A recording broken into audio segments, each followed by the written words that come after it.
5 more minutes!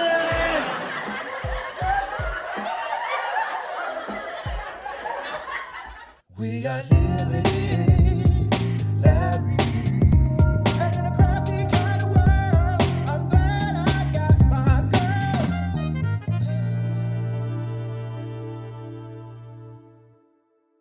Hello there, and welcome back to Mr. Larry's Craft Show. In today's video, we will explore one of my all-time favorite crafts, quilting. Everyone, including the girls on Drag Race, should know how to sew. Sewing is just one of those skills that I think should be taught in schools, along with like doing your taxes, being polite to people, opening a bank account, precautions for removing a plate of molten pizza rolls from the microwave, and the complete and accurate history of our country and those involved in its founding. It is February, which means it's Black History Month. And if you haven't noticed before now, I'm black. What? Oh, we already did that joke.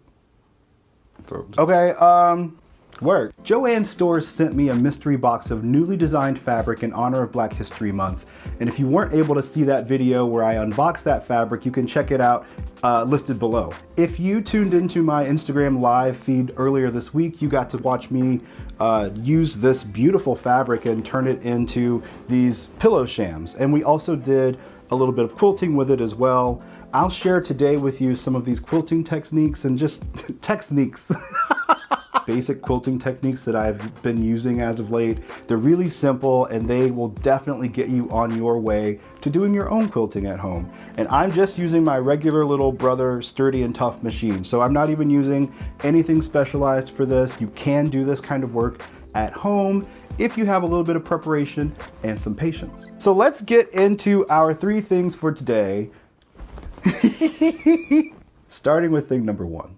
Since the dawn of time, Black people all over the world have been kings and queens, caregivers and inventors, artists, revolutionaries, philosophers, and so much more. If y'all don't know, my last name is King, so.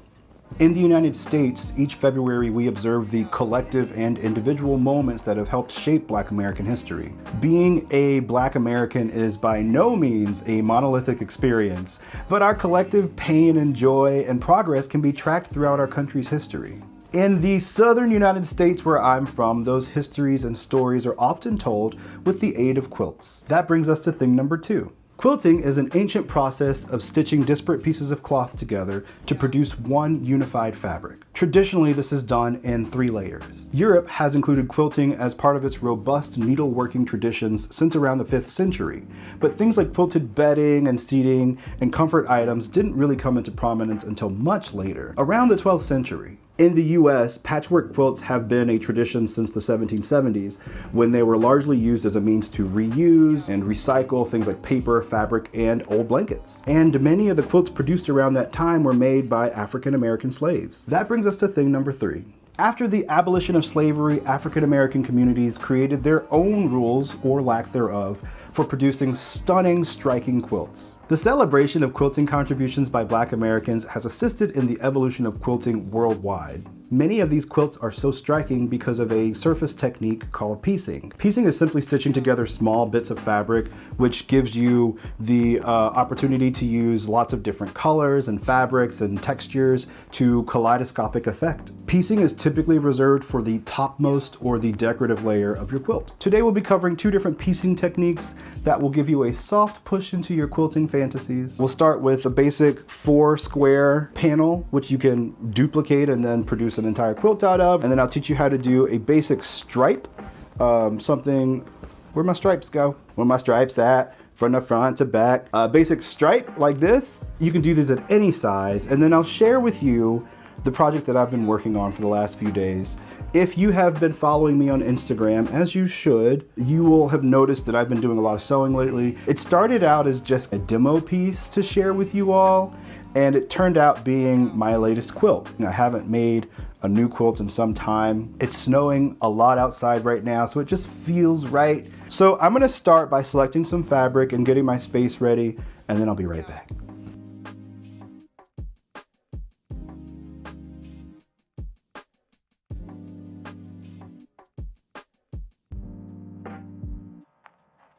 There are a lot of different ways to do everything in quilting, and some people swear by specific methods and hate others and back and forth. This is one technique in producing a 4 square that I learned by watching this little lady on some video. I'll link it down below so you can see where these instructions come from. And it just kind of blew my mind because it seemed so simple. So I've got my 4 squares exactly how I want to arrange them. The next step is going to be stitching these together.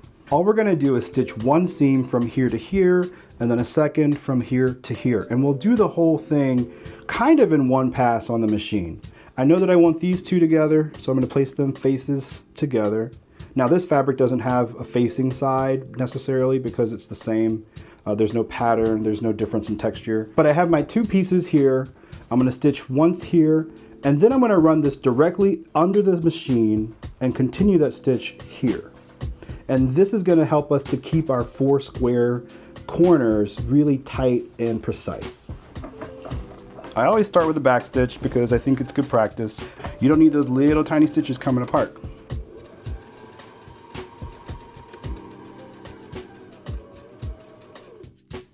For all the quilting I do, I use a 1/4 inch seam allowance. This is pretty standard in quilting, it seems, but obviously this can change depending on your project and what your actual goals are.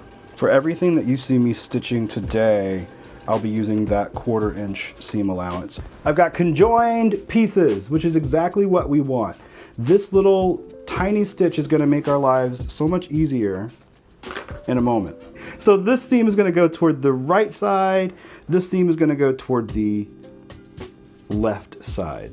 And you can finger press this. Finger pressing is just a little technique where you use the pressure and the heat from your fingers to press the fibers into place.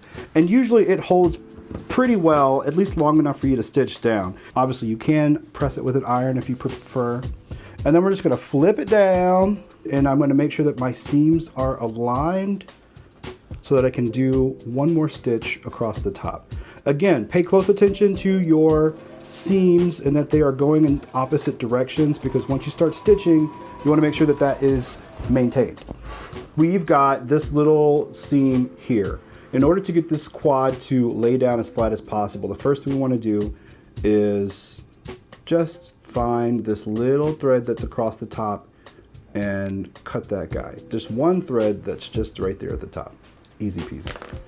Now I'm going to take my fingers into these 2 seams here, and I'm just going to twist that open. Do you see what just happened?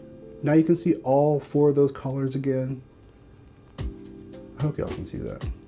That is one of the most beautiful things I've ever seen in my life. When that lady showed me this on the video, I thought I was going to pass out. It's just so perfectly flattened. And so, of course, when we continue to open this up now, what we get is this beautiful twist in the center of our seams. And then we'll, of course, press this out with an iron so that it's really flat, which I'm going to do right now.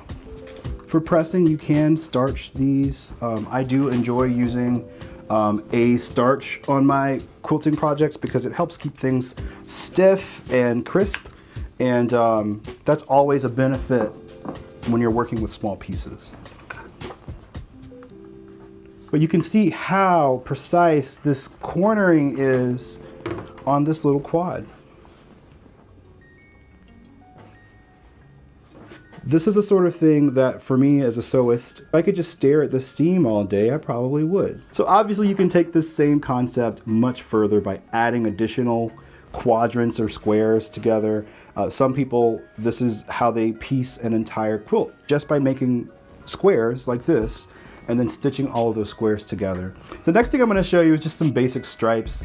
I love how this meets up here and there's like a nice dynamic color thing happening. So what I'm going to do is cut this into thinner strips and then alternate them. And that's going to be really easy to do with just a few straight stitches. Now obviously if you are doing a fully striped quilt, you may want to be more precise. This is a really easy thing to do, and in fact you can buy strips of fabric in a roll. So I'm going to stitch this together so that it gives me that illusion, and then I'll just run a straight stitch all the way down.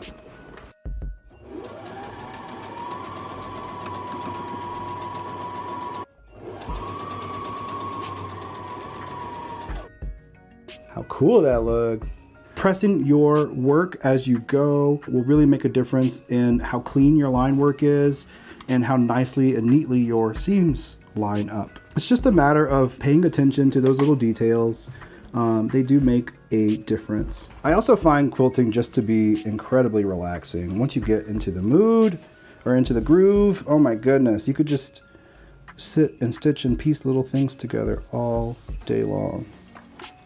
Now we've got this lovely striped panel, which we could duplicate. We could cut it again and make more. We could do a lot of different things with this panel. We could join these together. Obviously, they coordinate with one another.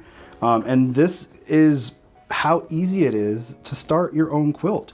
All you have to do is continue to add pieces depending on where you want certain seams and what sort of shapes you're trying to achieve.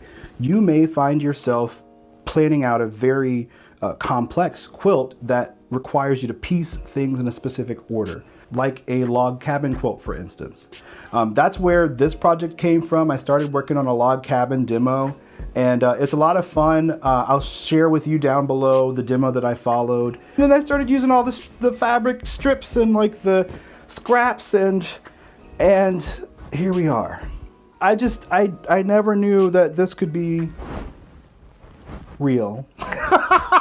So something like this panel, where I've taken this beautiful Joann fabric, is just a series of first squares. So if you start there, you just see a 4 panel and then another, and then I tacked on 2 more pieces down here.